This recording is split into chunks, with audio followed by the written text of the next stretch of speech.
अहो बाबासाहेबांची जयंती आहे, जत्रा नाही आहे, ते लावणी म्हणून नाही. असं काय घुंगरू म्हणजे लावणी?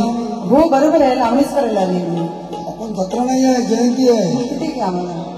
मग अहो लोककलावंत बाबासाहेबांचे विचार सांगू शकत नाहीत का? ज्यांच्यामुळे आम्हाला स्टेज मिळाला, त्या तमाशा कलावंतांना अधिकार मिळाले, ते तमाशा कलावंत बाबासाहेबांचे विचार सांगू शकत नाही? सांगू शकतात, पण सांगता येईल का? बघतो, प्रयत्न करतो. त्याला होऊन जाऊ दे. जय भीम मंडळी, तुमचाच जय भीम. इकडे माझ्या माय माऊल्या झोपल्या. जय भीम. अहो डॉक्टर बाबासाहेब आंबेडकरांनी आपल्या भारताची घटना तर लिहिलीच बरं का. स्त्रियांच्या गुलामगिरी विरुद्ध सुद्धा लढले. स्त्री ही हजारो वर्ष गुलामच होती, मग ती स्त्री सवर्ण असो, हिंदू असो, मुस्लिम असो, ख्रिश्चन असो. 1848 साली राष्ट्रपिता क्रांतिबा ज्योतिबा फुले आणि सावित्रीबाई फुले यांनी शिक्षणाचा पहिला दरवाजा उघडला, शाळेचा पहिला दरवाजा उघडला. औषधवडी बोगले कलेक्टर झाल्या, सुजाता मनोहर वैद्य शासनाच्या ज्येष्ठ सचिव झाल्या, मालती तांबे, किरण बेदींना मॅगसेस अवॉर्ड मिळाला. अशी शेकडो उदाहरणं देता येतील. आणि म्हणूनच याच समतेचा हक्क देणारा घटनेचा सुवर्ण कलश, समतेचा हक्क देणारा घटनेचा सुवर्ण कलश डॉक्टर बाबासाहेब आंबेडकरांनी याच समाज मंदिरात बांधला. आणि म्हणूनच बाबासाहेबांमुळे अनेक हक्क अधिकार स्त्रीला प्राप्त झाले. आणि म्हणून म्हणावंच वाटतं, काल नारीला काल नारीला काल नारीला होती छळत म्हणून ती. शब्दांकडे लक्ष द्या. काल नारीला होती छळत म्हणून ती, काल नारीला होती छळत म्हणून ती. आणि आज भीमामुळं ती होती राष्ट्रपती, आज सावित्रीमुळं ती होती राष्ट्रपती. काल फुकीत होती चूल, तिच्या काकेला होतं मूल. काय म्हटलं? काल फुकीत होती चूल, तिच्या काकेला होतं मूल. माझ्या भीमानं हे केलं, नारी जीवनाचं सोनं झालं. चोरी पाळण्याची चोरी पाळण्याची चोरी पाळण्याची काल होती हाती. आणि आज भीमामुळं ती होती राष्ट्रपती, आज सावित्रीमुळं ती होती राष्ट्रपती. ऐका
Thank